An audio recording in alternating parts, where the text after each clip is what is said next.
The guard's forearm lifted across the rope, and that small movement stopped Raymond Cole as surely as a steel door, because the rope marked the only family entrance to the graduation hall, and his son's name was printed on the program in his hand. "So, I need you to step aside," the young guard said, scanner still lit red from the failed attempt to read the faded QR code on Ray's paper invitation, while the line behind them shifted because the digital clock over the doors was counting down to the national anthem.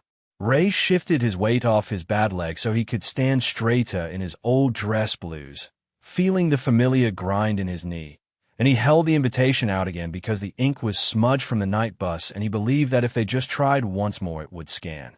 Families in neat clothes flowed around him toward the metal detectors, brushing past the small, wrapped gift he held like fragile ordnance, because inside the box was the challenge coin his son did not know he had kept for 30 years. "Sir, without a wristband I can't let you through," the guard repeated, tapping the bright strip on his own wrist as if the plastic were a higher authority, and Ray blinked at his bare skin because nothing on the invitation had mentioned wristbands and the woman at check-in had simply waved him toward the doors. He kept his voice calm because he knew how he must look to the people behind him, older, unsteady, like someone who might be confused. So he said, "I came in on the night bus from Indiana, son. They told me this paper would be enough. My boy is in Division 12. I'm not trying to cause trouble, just trying to see him walk."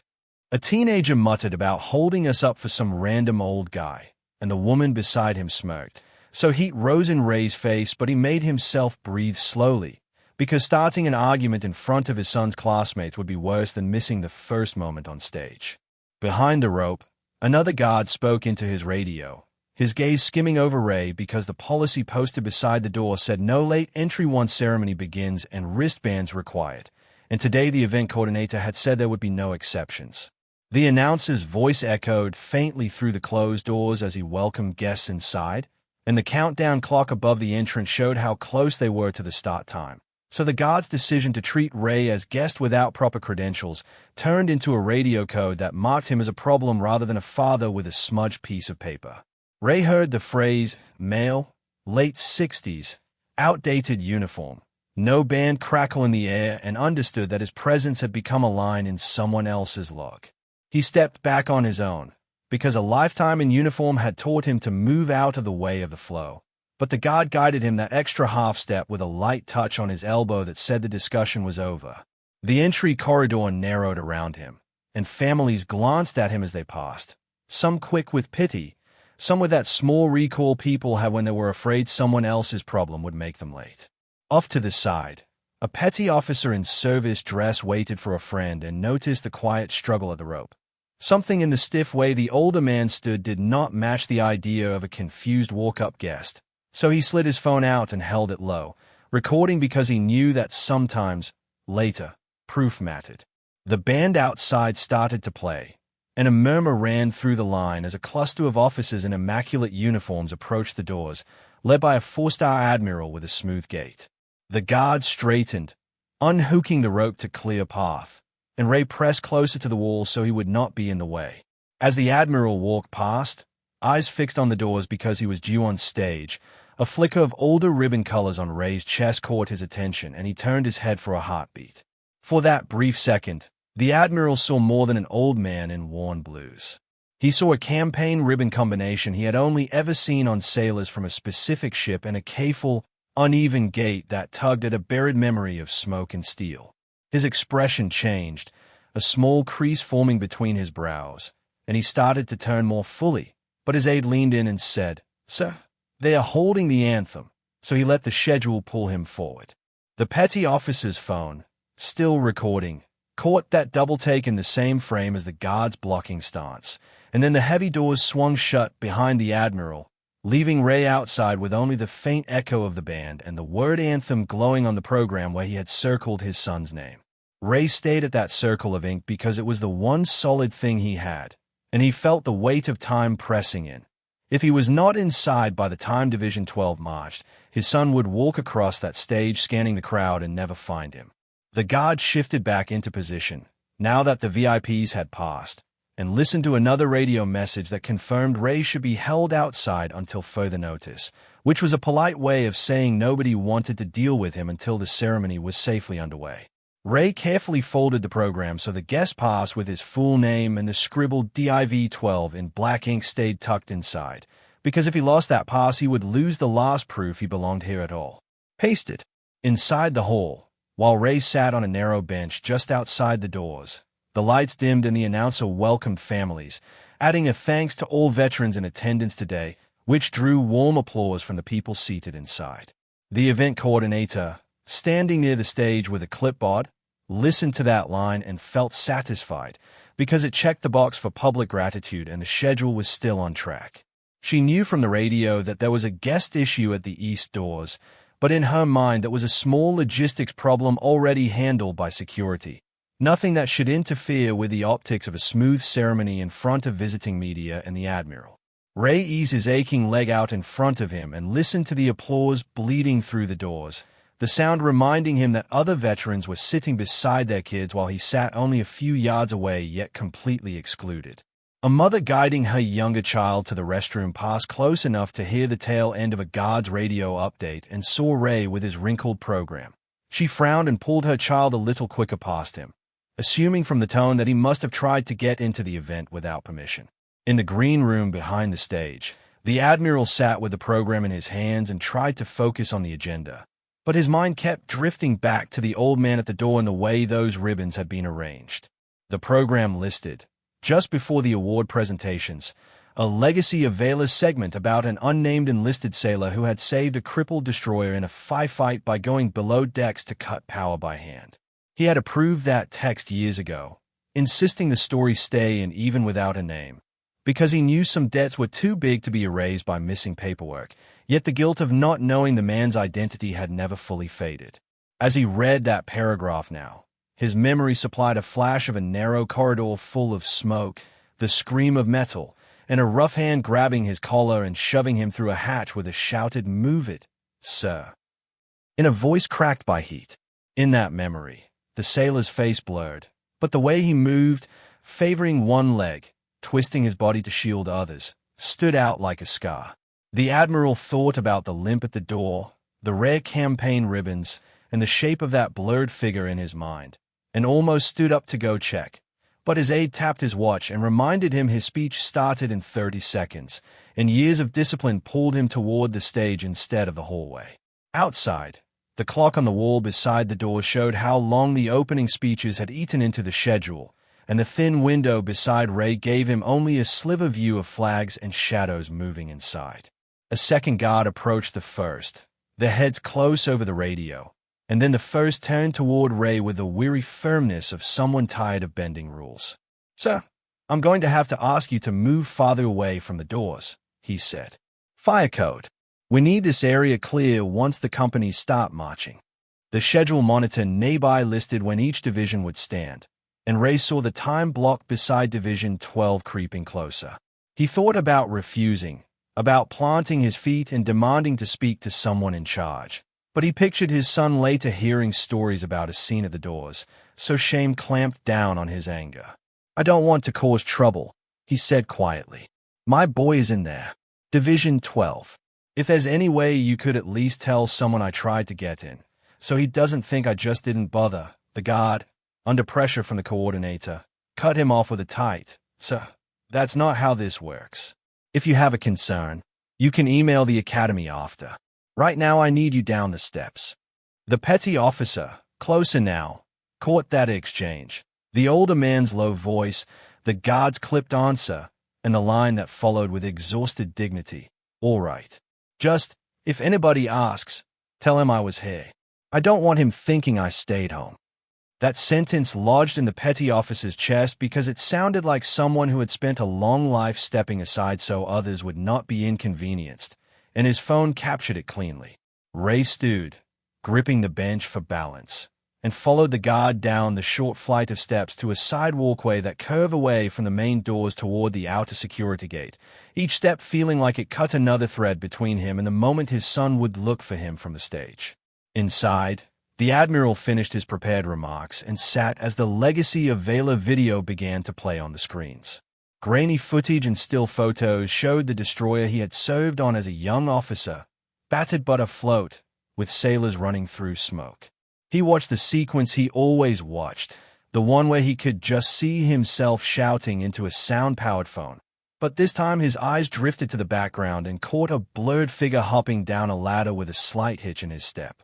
The sight made his chest tighten because it matched too well with the memory he had been trying to push aside. The Master Chief beside him leaned over and asked quietly, "Something wrong, sir?" And the Admiral shook his head because the cameras were on and the band was playing under the narration, and saying yes would mean stopping the segment and admitting he might have just walked past the man whose story was on the screen. Instead, he fixed his gaze on the program, flipped to the page listing the graduating divisions, and his eyes paused on a surname in Division 12 that tugged at another old memory, a name he remembered hearing shouted in a smoke-filled passageway long ago. On the side walkway, Ray stopped at the low concrete wall near the outer gate and looked out over the parking lot, the ceremony building now partly behind him. The sounds from inside were soft to hear, but he could still make out the swells of applause. The guard who had escorted him kept a respectful distance, glancing between Ray and the hall because the radio on his shoulder was buzzing more often as the event moved deeper into its schedule. Another guard joined them and murmured that the coordinator wanted the entrance area completely clear once the company started marching, which meant pushing this guest issue fully off the main map. Backstage, the Admiral closed the program and turned to the Master Chief. "We ever find out who that sailor was? The one from Repair 2 when the conduit blew?" he asked. The Master Chief shook his head. "No, sir. Last I heard, the paper records never turned up." The answer made the Admiral's frustration sharpen, because it confirmed the thing that had bothered him for years. A man had risked everything below decks, and the system had let his name dissolve into a paragraph. He called his aide over. "Check the east entrance. The older gentleman in blues I passed earlier. See if he's still around." The aide, aware of the coordinator hovering nearby, hesitated, then lifted his radio and relayed the question. The reply came back quickly. "Blue 2, be advised, we are escorting that individual toward the outer gate per instructions. He'll be off the main concourse in about 2 minutes." That phrase told the Admiral everything. If he did nothing, the man would be pushed past the gate, told he could email, and then quietly forgotten. The coordinator stepped in. "Admiral, we really can't interrupt the ceremony for a single guest," she said. "The families have waited a long time. The broadcast crew is on a tight schedule. If there was an unfortunate misunderstanding, we can invite him back another day and do something nice then." Her logic appealed to fairness and efficiency, but it asked him to accept that the man who might have saved his life should be handled later for the sake of a clean event. The Admiral felt the weight of the moment clamp down like the old pressure of a baffled decision. He stood, decisive enough that both the coordinator and the aide fell silent. "Hold the next segment," he said. "Tell security to stop where they are. I need to see him now." The aide relayed the command, and the radio on the guard's shoulder crackled with a new instruction. "All posts, stand by. Admiral's order. Do not move the older gentleman beyond the outer gate. Hold your position." The words rearranged the hierarchy around Ray. Suddenly he was not a small problem to move off the property, but a person the highest-ranking officer on base had personally tagged. "Sir," the guard said. His tone changed. "I've just been told to ask you to wait here a moment." Ray blinked, looking from the gate back toward the hall, unsure whether this meant more trouble or some kind of resolution, because his experience had taught him that sudden attention from authority often led to quiet shame. "Did I mess something up?" he asked, and the guard shook his head quickly. "No, sir. Someone just wants to talk to you." On the steps, the petty officer adjusted his grip on his phone, knowing something important was about to happen, and kept filming. Inside the hall, the announcer stalled, filling the gap with extra thanks while the band played a standby march. Families glanced at their programs, puzzled by the delay, and the reporter in the press section noticed the Admiral was no longer in his seat, her instincts telling her this deviation from script might be the real story. Staff scrambled to adjust timing cues, but the clock on the back wall kept ticking, each second of pause adding pressure to the decision already made. The Admiral stepped through a side door into the bright plaza between the hall and the outer gate, his aide and Master Chief half a step behind. The guards straightened when they saw him, and conversation around the edges quieted. Ray was turned slightly away, still facing the parking lot, so he did not see the Admiral until he heard a voice call out a name and rank he had not heard together in years. "Chief Cole." He turned, puzzled, and when he saw the 4 stars on the approaching man's shoulders, his spine tried to snap to attention out of muscle memory, only to be betrayed by his ruined knee. He caught himself on the low wall and managed a stance, chin lifting, shoulders squared as far as they would go. "So," he said, because he could not imagine why a man like that would know his name. The Admiral stopped in front of him and looked directly into his face, searching for features last seen smeared with soot. He did not open with small talk. Instead, he asked, "Do you remember a night in the Gulf, fire in repair 2, power lines down, an ensign pinned by a blown panel?" Ray stayed for a second, feeling the corridor come back to him, then nodded once. He answered quietly, describing how he had cut breakers manually, dragged men through smoke, and gone back for one more he never found. With each detail, the Admiral's expression shifted from doubt to certainty, because these were things only someone who had been there would know. "This man saved my life and the lives of half a crew," the Admiral said, and now he raised his voice so it carried across the plaza, to the guards, to the petty officer recording, to the families near the doors, to the reporter whose camera lens was locked on them. "He goes where I go." The phrase hit like an order and a confession at once. The guards who had been escorting Ray stiffened, faces flushing as they realized the man they'd been pushing toward the gate was the subject of the legacy of Vela's story. One stammered, "Sir, I'm sorry. I didn't know," and the words sounded thin. Ray shook his head slowly. "You were following orders," he said, and the camera caught that, the way his voice carried no sarcasm, only tired understanding. That line would later circulate almost as widely as the Admiral's declaration, because it showed what kind of man he was.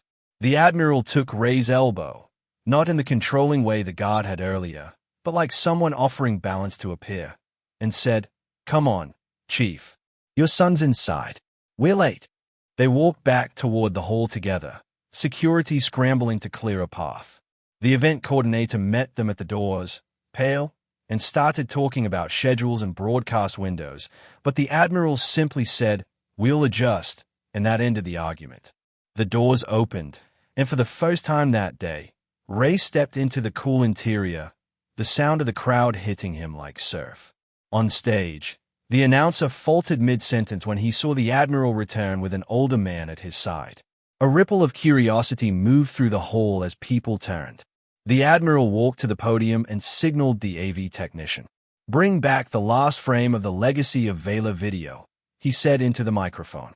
The big screens flickered, then showed again the grainy image of the sailor hopping down the ladder. "This ceremony speaks about an unnamed sailor," the Admiral said, setting aside his script. "For years, I let that story stay neat by letting his name stay lost. That was wrong. His name is Chief Raymond Cole, and is standing right here." He turned and placed a hand on Ray's shoulder, guiding him into the glare of the lights so the cameras could put his lined face beside the blurred figure on the screens. Murmurs swept the hall and then dissolved into silence as thousands of people realized they were watching a system try to correct a long debt. The Admiral described the fire, the failing power, the trapped officers, and the enlisted man who had gone toward the danger instead of away, cutting circuits and dragging people through smoke until his leg was ruined. He explained that the records had been incomplete, that bureaucracy had given them an excuse to let the man's identity fade, and that he had let that happen. "I have worn these stars for years," he said, touching his shoulder boards, "but there is a man who made it possible for me to live long enough to earn them. Today I am done letting him stand outside the door." In the second row of Division 12, Ray's son sat frozen, breath caught. He had spent the first part of the ceremony convinced that the empty seat in the family section meant his father had not made the trip, and a small part of him had wondered if maybe the old man had chosen not to come. Now he watched his father stand under hot lights, shoulders squared despite the limp, and heard an Admiral describe courage he had never fully imagined. A hand from behind squeezed his shoulder and someone whispered, "Is that your dad?" And he could only nod, eyes wet. "Ensign Cole," the Admiral said into the microphone, turning toward the rows of graduates, front and center. Gasps and scattered applause rippled through the hall because this was not in the script, but the authority in his tone made room. Ray's son rose and walked down the aisle toward the stage while every eye followed him.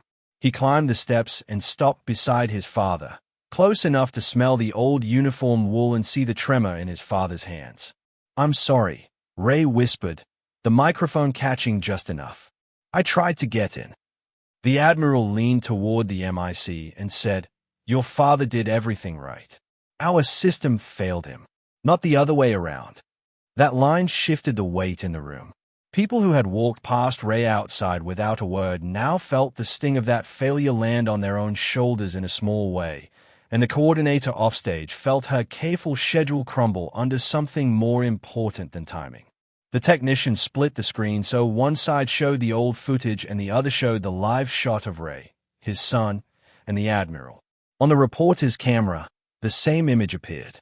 The petty officer's phone captured the moment the hall rose to its feet, the applause rolling like thunder, not just for past heroism but for the uncomfortable truth that they had almost let that hero be escorted off base as a security inconvenience.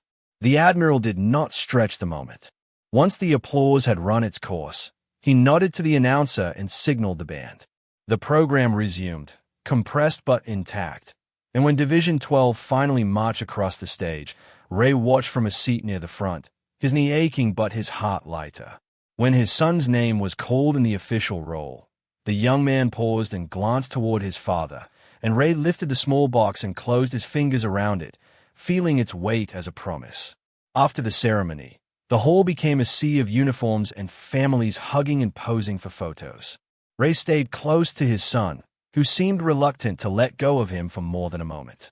People who had never met him approached with outstretched hands, some apologizing for having walked past him earlier, others stumbling over the usual phrases of thanks. A few simply said, "I'm glad you're here, Chief," which he found he could accept. In a side room off the corridor, the head of security and the event coordinator waited with tight faces, knowing there would be a conversation about what had happened at the door. When Ray entered with the Admiral and his son, the coordinator launched into explanations about wristbands, scanner errors, and procedures. Her words tumbled as she tried to frame the incident as an unfortunate misunderstanding rather than a pattern of assumptions. The head of security stood quiet beside her, watching Ray's face. Ray let her finish, then shook his head gently. "I know you were trying to do your job," he said. "I'm not here to ruin anybody's career. I just don't want the next old sailor who shows up to see his kid walk to be treated like his in the way." The room went quiet at that, because it was hard to argue with someone whose main demand was mercy for people who had not yet arrived. The head of security nodded and said he would be reviewing procedures, especially around veteran guests, and he meant it. The combination of the Admiral's visible anger and Ray's restraint had left a mark. Later, when cameras were gone and visitors had drifted away, the Admiral found Ray sitting in a quiet corner of the empty hall, the folded program and the small gift box resting together on the chair beside him. He sat down across from him and said, "I've carried a shadow of you in my head for a long time, Chief. Today I finally get to put a name to it. I'm sorry it took this long, and I'm sorry the first thing this system did to you today was try to keep you out." Ray shrugged, a small movement, but there was a softness in his eyes that had not been there that morning. "You came," he said. "You didn't have to. That's enough." The Admiral glanced at the box, and Ray opened it and pressed the challenge coin into his son's hand, explaining in a low, practical voice how he had carried it through that night in the Gulf as a reminder to stay steady when the ship seemed to be coming apart. His son closed his fingers around it as if it were a living thing and whispered that he would keep it with him on every deployment. For a long moment, none of them spoke, because there was nothing casual left to say. In the weeks that followed, the Academy announced a quiet Valor Scholarship and mounted a bronze plaque near the main doors of the hall. The plaque showed an outline of a ship and a short inscription about sailors whose names had once been missing from the record but would not be missed again, and beneath it was carved Chief Raymond Cole's name as a stand-in for many others. Incoming classes were brought to that spot during orientation and told the story of the man who had stood outside these doors with a valid pass and a lifetime of service and had been treated as if he did not belong, until someone in authority chose to look twice. The petty officer's phone footage, combined with the reporter's story and the official recording of the ceremony, became a short training video for security teams and event staff. In meeting rooms and classrooms on bases far from that hall, people watched Ray at the rope, saying he did not want his son to think he had stayed home. And they watched him tell a guard, "You were following orders," and then they discussed what they would do differently next time. New checklists added simple questions about checking veteran rosters and verifying names before turning someone away. And those quiet changes began to ripple outward in ways no one could easily measure but many could feel. For Ray, life stayed simple. He still lived in the same small apartment, still stretched his pension to cover rent and prescriptions, still felt storms coming in his knee before the forecast changed. But when his son invited him to later ceremonies or base events, he no longer hesitated or wondered if he would be turned away at the door. Staff at the gate recognized his name now. Not because he was famous in any grand way, but because someone had taken the time to write it on a list, and a few younger sailors had grown up on the story of the unnamed chief who stepped out of an old video and into their hall. On lonely evenings, when the pain in his leg flared and the bus schedule was taped crooked on his fridge, he would touch the copy of the program his son had framed for him, creased, smudged, but real, and remember the moment the doors finally opened. On another graduation day years later, the hall buzzed again with families and music. Near the entrance, the bronze plaque caught the morning light, and a very old man paused beside it with a young midshipman at his side. The guard on duty saw them and moved at once, lifting the rope with an easy, respectful gesture and saying, "Right this way, sir," without waiting to see a wristband. The midshipman noticed the older man's tie was slightly crooked and reached up to straighten it, quick and careful, and together they stepped through the doors. On the wall just inside, the Admiral's portrait hung not far from the plaque, a small engraved note at the frame's bottom thanking the sailor who had pulled him through smoke decades earlier. Most people hurried past it on their way to find their seats, worrying about photos and programs, but the habits of the staff had changed in small, durable ways. Whenever an older figure stood uncertainly near the entrance, someone moved toward them instead of waiting for them to become a problem. The system was still imperfect, still capable of missing things, but it had been forced, once, to look twice at a man like Ray, and the echo of that choice lived on in the way ropes moved and doors opened whenever a veteran came to see someone they loved step into service.